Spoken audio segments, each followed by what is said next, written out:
Esselamu aleyküm, hormatly aziz izleyijiler. Hemmeňize ýalkyna salam aýtýan, hemmeňize can sağlyk we işlerinize issillik arzu etýän. Okan namazlaryňyz, din dogalaryňyz, ibadetlaryňyz, arzularyňyz, tutan orazalaryňyz hemmeňize kabul bolsun. Hemmeňiziň janyňyz sag bolsun, başyňyz dik bolsun, arzularyňyz hasyl bolsun. Nesip etse inşallah 19 Mayda bizim beýik şahirimiz Mahtum Ali Paragynyň gulleri, yani şahirleriň gulleri yetip gelýär. Şo yetip gelýän uly bayramçylygy bütün Türkmenistanda, bütün Türkmen sehrada, bütün Owganistan Türkmen dogalamynyň arasynda beýik bellenýär. Bütün Türkmen halklarynyň arasynda. Bu onuň mazaryna türlü ýurtlardan ziyarete gelýärler. Ayet doga okuýarlar. Okuyacak ayet dogalarymyz kabul bolsun. Mudam biziň aramyzda Mahtum Ali ýalyk beýik şairler, ýazyjylar, alimler göresin. Mahtum Ali eden kim? Mahtum Ali eden adam.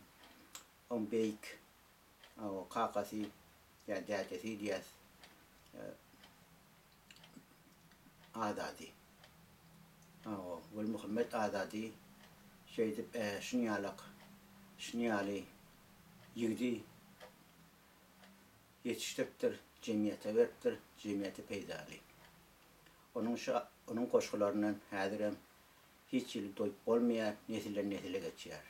Biz onuň goşgularyny diňe bir käbir goşgularyny bilýär, aýdym saz bilen ýyly halga ýetirilýär. Biz beýik eden adam, tandan adamlar bar. Türkmen sehrada Miret Durdy, Ana Durdy Tükeyi we şonuň ýaly başga ýazyjylarymyz bar, alimlerimiz bar. Ýani Nur Muhammed Aşapur ýalyk beýik adamlar bar. Mahtum Ali atamyz tandan we tanıdyp beren, olar biz tanıtmaly. Haýdar Mukyip Türkmenistanda men öz mugallim bolan, ona Nazar Gullaýew men öz mugallim bolan we Mahtum Ali şinaslar bar. Olar biz tanıtmaly, bilmeli. Bu Mahtum Ali atamyzyň ýoly näme? Parahatçylyk, asudaçylyk ýyligine hyzmat etmek. Onuň üçin ýylgyn ony gowwar ýar söýýär. Ol şahlar bilen, padşahlar bilen öz ýerine Fettah şah bilen o döwürlerde bir zulm sitem bolýar, uruşa garşy göreşýär. Parahatçylyk üçin parahatçylyk isleýär. Onuň dämi sawatsyzlyk ağalary ýalyk ýyligini Türkmen halkyny on kitaplaryny owatlýarlar. Ýönverdi kitabyny owatlamýarlar. Onna uly manylar bar. Siyasi, ekonomi, medeni we uruşa garşy parahatçylyk üçin durly manylar bar. O manylaryň içine girmeli, o şo manylardan bir sapa galmaly. Şonuň üçin biz beýik adamlarymyzy tanıtmaly. Men öz tanıýanym beýik ýazyjy hem-de Irana Sovet Soýuz döwrüne, ýani Orsiýet döwrüne Türkmen ilçisi bolan Kılıçkuliýew. Hormatly Kılıçkuliýew Tehranyna aşan Sovet Soýuzynyň tarapyndan ýani ilçi bolýar, ýani sefaratda işleýär, Orsiýetyň sefaratyna ilçihana diýär, embassy diýär inglizçe. Öz ýerine şonda bir dinç alyş wagty bolýar. Şo dinç aljak wagty oýdan nirak diýip aýtýarlar. Kretýär, onuň İran döwletine şo was öňkü döwrüne dadyna aýtýar, ona o zaman mihmanyp akçak bolýarlar o tapda. Ol ýere bir ýere görmelýärler, gorkajak bolýar. Onuň Kılıçkuliýewden sorýarlar, hormatly Kılıçkuliýew, ýeten ýeriniň ýagty bolsun. İmanyň Allah bersin, jaýyn jennetden bolsun, da sen gowukly ýatlaýan. Diňe men näde Türkmen sehra türkmenleri, Owganistan türkmen dogalamaz, biz gowukly ýatlaýar, Türkmenistan türkmen dogalamaz. Türkmenleriň arasynda etbesiň şonna akçak wagty gedilenje Iranyna ona nirak diýen ýatyp soralaryna İran döwletiniň adamlary onna aýtýar şonna meni ýer Mahtum Ali mazaryna gitdiler. Mahtum Ali atamyň mazaryny göresim gelýärdir, görjek diýer. Görýärmi? Biz Türkmenistanda ýaşasagam, Owganistanda ýaşasagam, Iranda ýaşasagam, Siriýede ýaşasagam, Irakda ýaşasagam, Kanadada, Amerikada, nirde ýaşasagam Yine yüreğimiz vuruyan şu Türkmen için.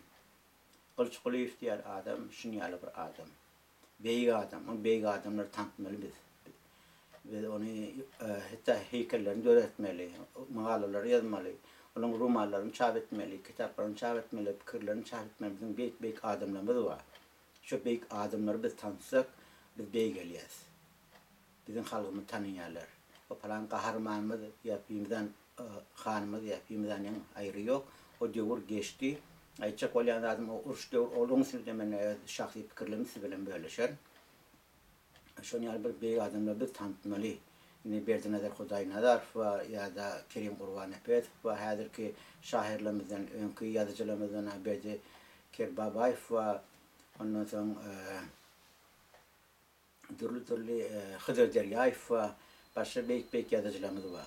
Onlar türlü sinirle gurur etmeli, ilgili tanıtmalı oluyor. Sever nesilden tanısak biz onunla has kavu olur, amatlı olur. Biz şuna biz Türkmen halkımız beygeliyor. Şuna Kılıçkılıyev onun aytıyor. Meni şöyle mahtumali madarına kızım madarını görürsün böyle görecek şeyler diye.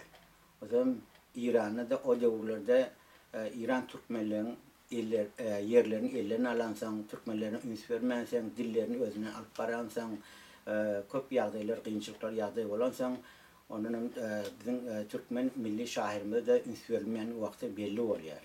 Onun aytıyor, bizi yasemliğin kavksiye Hafize Şirazi diyorlar. Yani Şiraz'a akadeyli şun madarını görko deyliyorlar. Onu Nihametçiğin bilmeyen ayıp olsun bolya diye. Şundan sonra ne ahliyaday bolya? Şu Kılıçkılıyev'in şu kozgun meselesi Mahtumlu'nun madarını görsün öyle görecek diye. Şundan sonra Mahtumlu'nun madarına üns veriliyor. Ona da köp rahmet çeken Meretullah Gazi'nin rahmet çekilen biri Meretullah Gazi.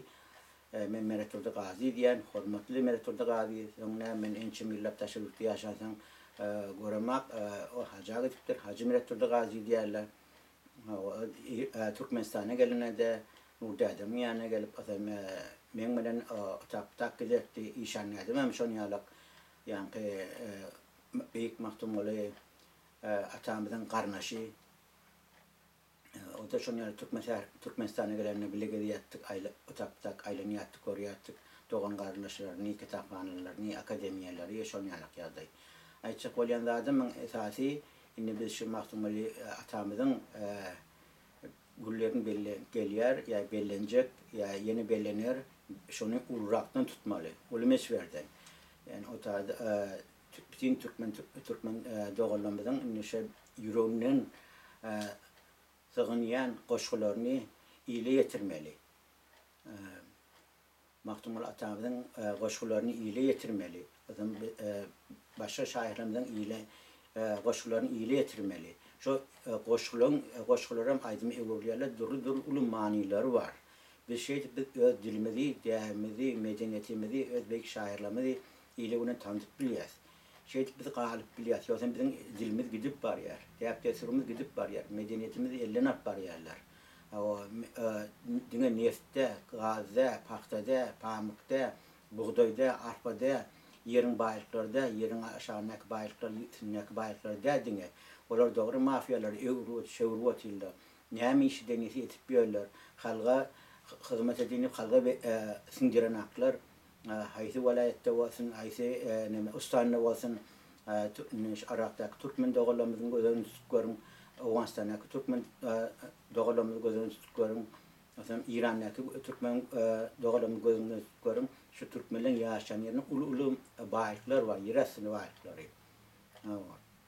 Dine neftte, gazda, paktada, kimyasal yağlarda, buğdayda, başka baylıklar, durlu baylıklar var. Şu baylıkların en aşağına bir 5%'ini iyili halka sindiren haklar. Gözünü görüyorsunuz, yani horlu çekmiyor halk. Üysüz gezmiyor, işsiz gezmiyor. Doğan kardeşlerini görüp bilen haklar, hosarlarını görüp bilen haklar. Özünün şun bir vekili. Bir yat yurtta gezpiyen, bir toprakta gezpiyen, ben meslekten bir yurda gelmedim. Meslekte bir yurtta yaşamayana.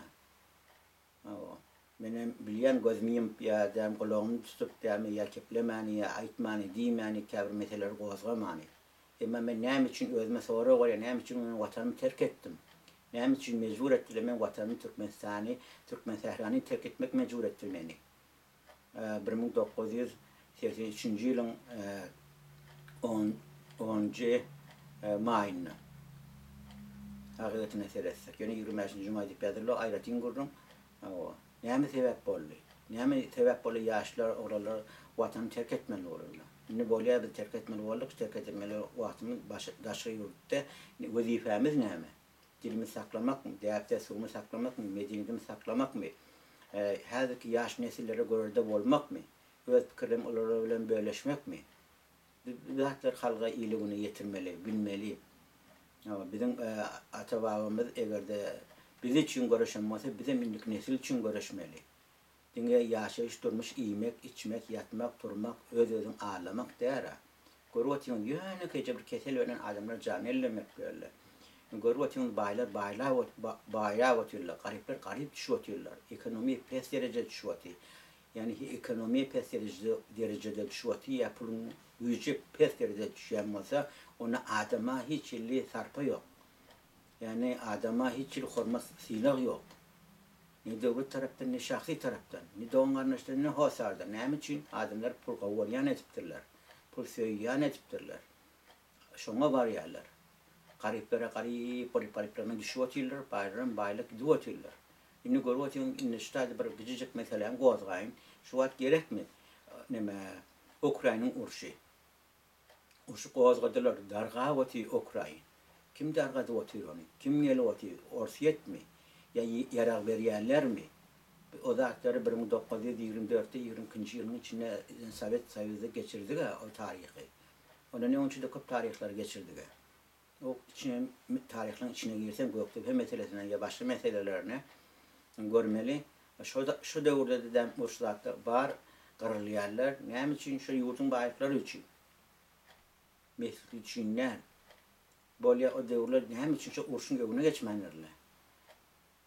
Köp halkın evine duruptırlar, ulu koşun evine duruptırlar, kırıptırlar bizim halkımızı. Ne hemen esasından. Esasından mesela böyle hem yerde mafiye rol oynuyor. Nefti gazın pul rol oynuyor. Yerin bayrakları rol oynuyor. Halklar sahne oranaklar. Halklar ulunu otuyorlar dünya. Şunun için biz ne için? Ya bizim ata vatanımız, Türkmenistan milli ata vatanımız parakaçılığı köp üns veriyor. Yüzde günlük aladet yerler, parakaçılığı. Seyretlemez bir saklayarlar. Yurdun içinde şunu yerler. Kovadgalın olmasın, bir urş olmasın, kan döküş olmasın. Türkmen canı kastetmesin, birbirinin canına düşmesin diye. Biz atları baha vermeli, biz atları biz görmeli. Bir kadrini bilmeli, arkayın yatıyaz, arkayın turuyaz, arkayın iyiyaz, arkayın içiyaz. Olunuşumuz bilen, doğun anlaşılığımız bilen, hoşarlığımız, onun bir ayrıtın bir öz bahası var. Bizim ata vatanımızın ya bizim toprağımızın, bizim şahirlerimiz şuna zatları sarpa koyuptırlar, şuna baha veriptirler. Şunun için ne etmeli? Biz parakaçılığı, asudaçılığı korumalı ve şunun yalemdemi öz hukukumuzdan bilmeli.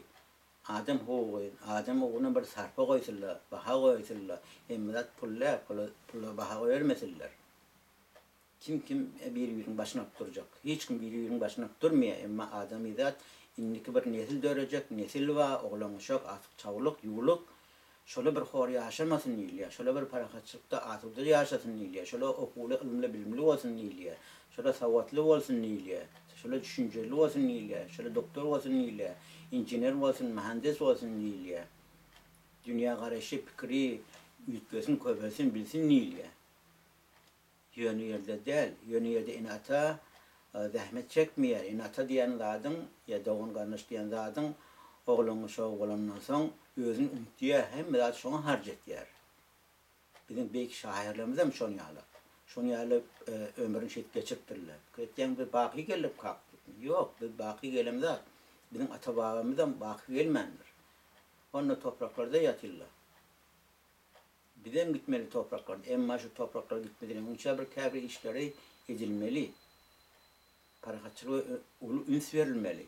Asudaçılığa üns vermeli. Savatlığa üns vermeli. Adamlar neyme öğrettir? Hem için adamlar zaten kabri yağdırların gözünü yemeyerler. Yani narkotik cisimlerin adamlar da alıyorlar. Ya içki yağdırların adamlar da alıyorlar. Ya kumar verilen şeyler, ya kaçak yağdırılan şeyler. Ne bir yer tiravati. Yer tiramak maniyeti yani ekonomi taraftan etken, siyasi taraftan etken. Bütün dünya çaykanı otur. Bunlar ne çaykat ya?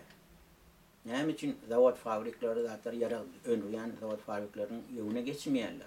Ne için uçlun evine geçmeyenler. Biz ne için Orsun tarafında olmalı ya Orsu'ya karşı olmalı. Ya Ukrayna tarafında olmalı ya Ukrayna karşı olmalı. Ya NATO'nun tarafında olmalı ya NATO karşı olmalı.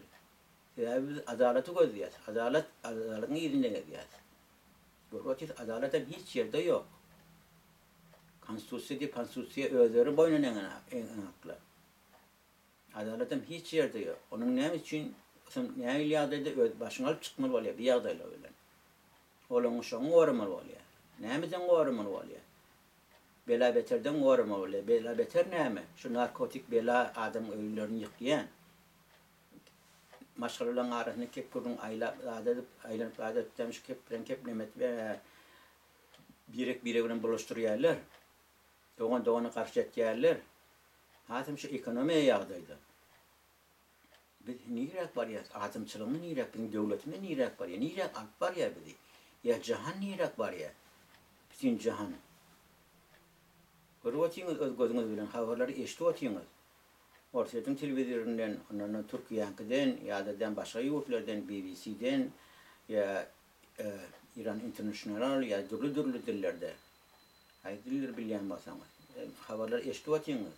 Maseri işte teknik hatem össi entikzaten havarın oluyor. Ya bir gidecek mesela Gozayn işte yan bollu Türkmen sahramızda iki tane ahuna bir ölürdüler. Sonra yine bir ahun öldü, üç ahun. Ondan yana buluşlu zabillerle bilen yani Siganyalı halk ya bizim buluşluğumuz yalı halk Türkmenistan'da da var, Mari vilayetinde özünü bilişini yalı. Şuranın Türkmenlerin arasını buluşturdular. Yani esasında su meselesi dörektir. Yer meselesi dörektir. Ama şu meseleni turmaka, şu yağday bolmaka, adam ölmüştün bolmaka, evine geçip bolyara. Ne için bir yağdayla dörek yerler? Ne için oğlanlarımı yaşlık et yerler? Ya olandan pek duygusunu olan yerler, urşu ulaşacak olup. Yani hem için Afganistan'da ne için ovalı doğrulamaz tavaf yok Pashtu olsun ya Türkmen olsun ya da Özbek olsun tavaf yok adamdır. Vom koyuptan ölür yerler ya ölüye aytya şaylar öldü diye ne için şayı öldü diye uladı vayt yerler. Aytmeyeler ne için ovan doğrulamda öldü diye. Yani ne sebebini bir yaşın evine geçmeyenler. Yem şayı sünni deyip ara oklayarlar biliyor ama din nire kalıp var ya bir din düşünceler. Doğru dini düşünceler pek arası gezmek, oğurluk etmeler, psikolojik etmeler, cinayet etmeler, tenis etmeler, anı vergurun ediliyor. Ama o zaten mecburluktan ediliyor. Onu ne için sizi paralayanız, paralamalar yerine? Ne için onu sizden gruplu yaşayanız? Ne sizi gruplu yaşayanız başkalarından kempik bir yaşaya oğulgıylar. Kebri oğulgıylar zaten o kat bile naklar. Yazık bile naklar, pozitif bile naklar. Ya öz huğunu özü qoğraq bilen ona adam çağası sami. Garibin çağası bollu denli kutordu ya bayırın çağası qurtlu yaşamalı. O değil ha on. Hem bu den derecede görmeli. Den derecede olmasa qada kanun yürüymese onun devletin işi görülüyor. Yerden geçtin ya otada gırıcdalık uçturuyor belli zat ya da demek kututaval ya yani dil biriktirmek yukarı yollaşır ya arasalı ya aşağıdaki inteligentleri, savutlu adamları. Kretiyanın ortada şu yadda göremeyem kalıp ya Ukrayna şu uçluğun arkasında şu yadda göremeyem kalıp Kretiyanın. Yok. Savutlu, ılımlı, bilimli düşünceli adamların fakirlere onların işini görüyorlar.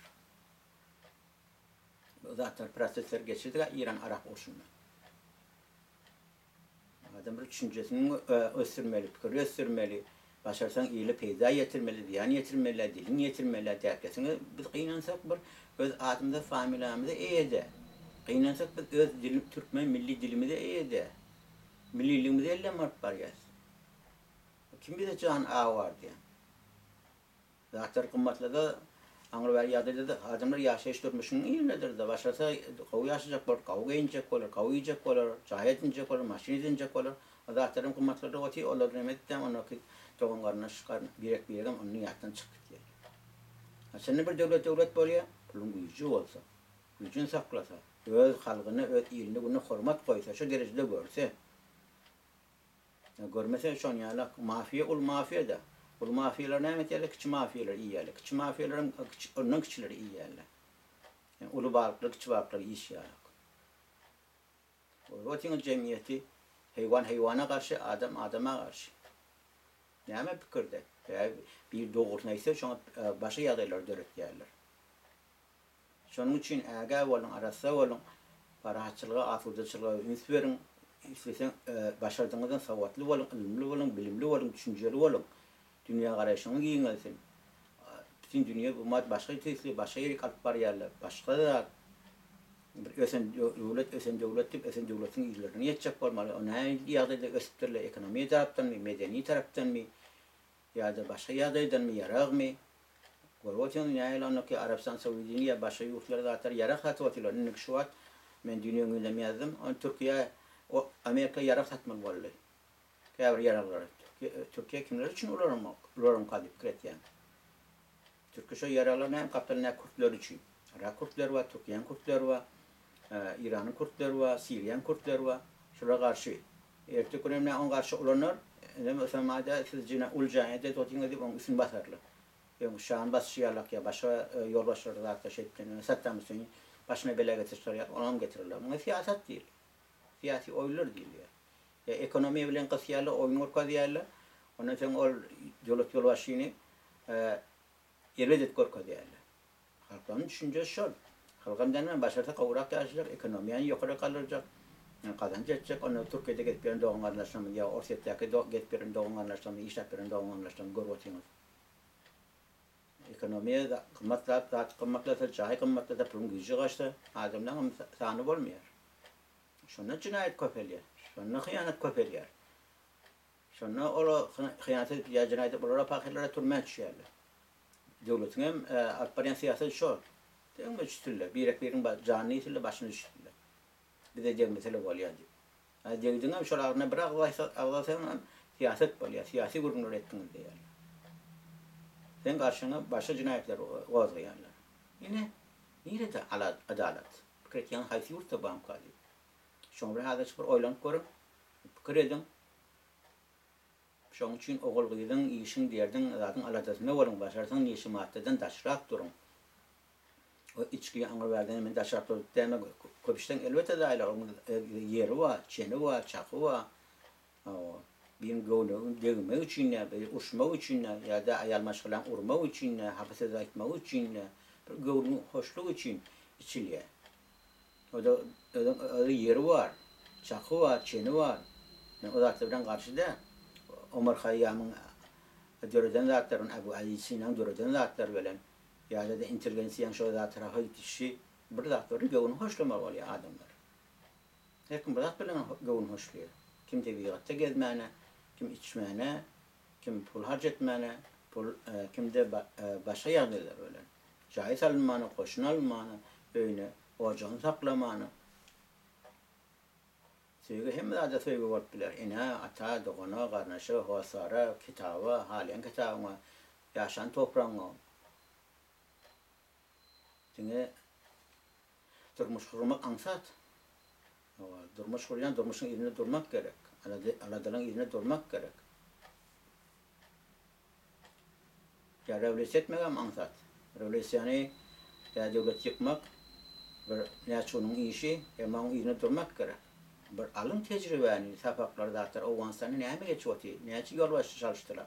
Irak'ta neyme yol geçiyordu, bizim komşu yurtlarımız. Başka yurtlarda neyme yol geçiyordu, Suriye'de neyme yol geçiyordu. Onu özgün düşünce, onun tarafı var, bir onun karşısına olan değil.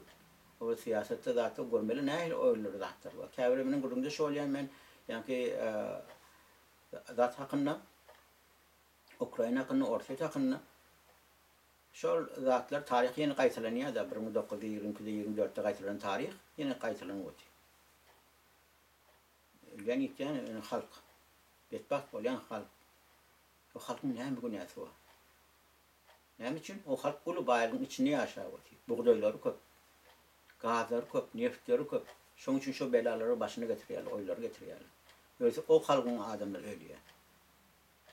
İçim bolýar, ýurtdan daşa düşýär, iline günen daşa düşýär. Mudamlyk ömürlerini dargady pahar Ukraina, Siriýalar, Irak'dakiler.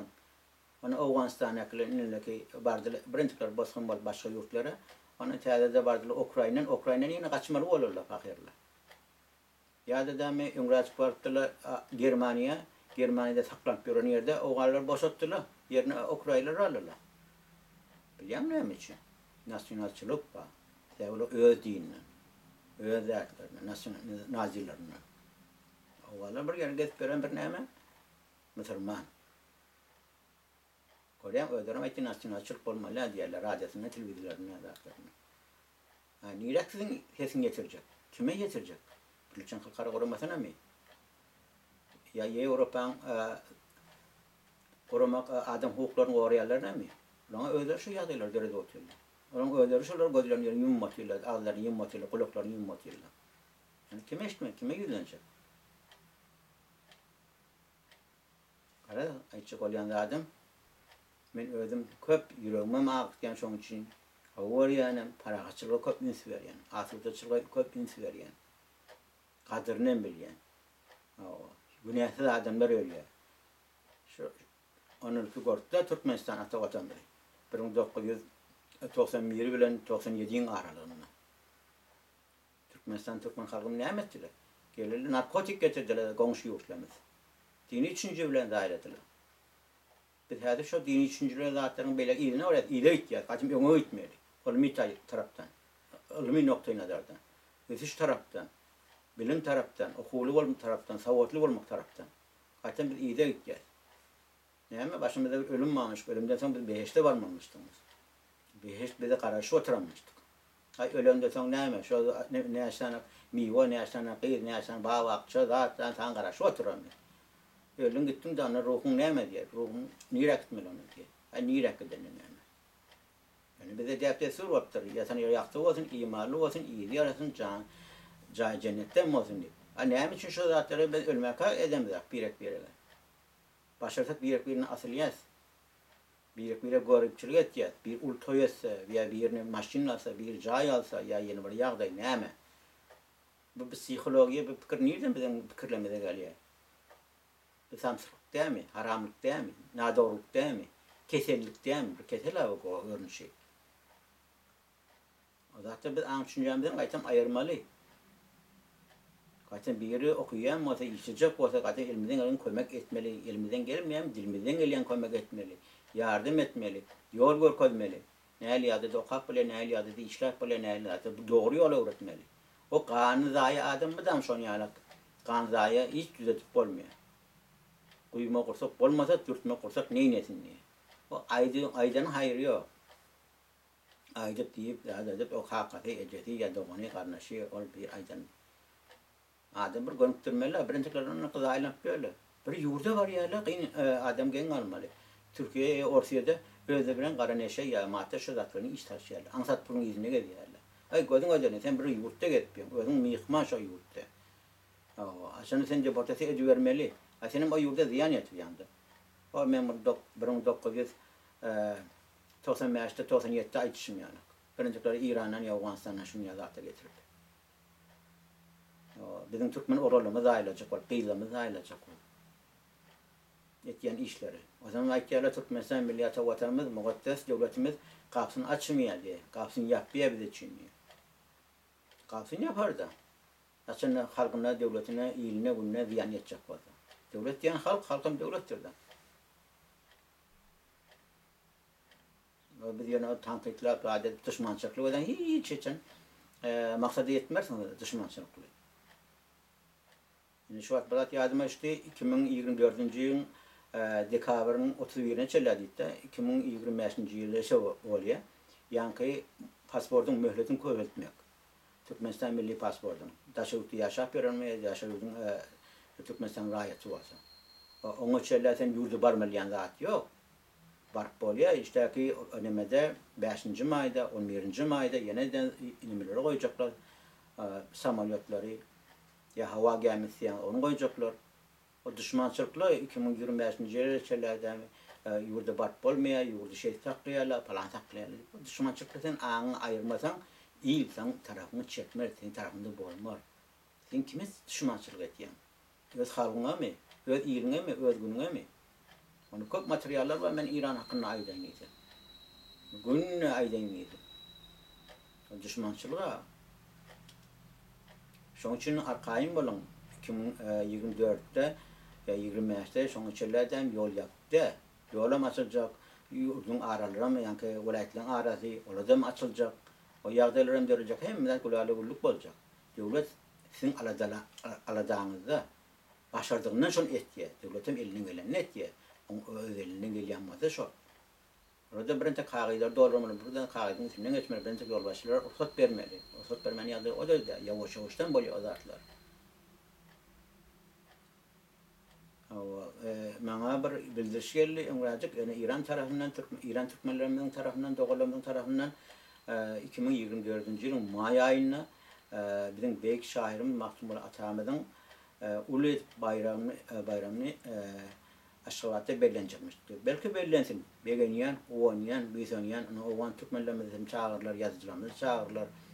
Türkmen sähraka, türkmen dogalarymyň şairlerimiz, ýazyjylarymyz bardyr, ondan soň bagşylarymyz bardyr. Ol çağırlar. Türkmenistan'ın öz içinde owanýan, büýsenýän. O zatlar biz owanmaly, büýsenmeli. O da bir buguşluk siz için bir hoş habar. O zaman aşırı yaşap gören ildeşleme, doğun anlaşlama, atlamız. Hemmeden neki öz vatanında arkaýyndan girerler, arkaýyn çıkarlar, arkaýyn okarlar, arkaýyn işlerler, şo ýagdaýlary öňümde ötdi Türkmenistan Milli Ata Watan bir ýa-men 2019-da bardım, 20-de bar gaýtdym. Gördüm birinci milli pasportlary Türkmen raýatlarynda aşağı ursat berip iýer otyk. İşleyecek misin? İşle. Okuyacak mı? Okuy. Yaşayacak mı? Yaşayıp öderkin. Şu ýagdaýlary döretde size onu metirmeyen.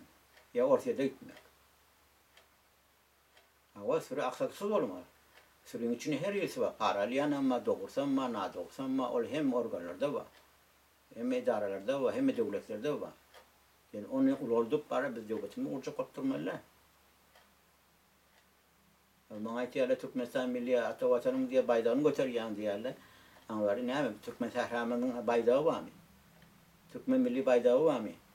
Ya da Afganistan Türkmen doğulamından Türkmen Milli baydağı var mı? Yok. Ata Vatanım ne için? Ben yıka Ata Vatanım, yıka devletim.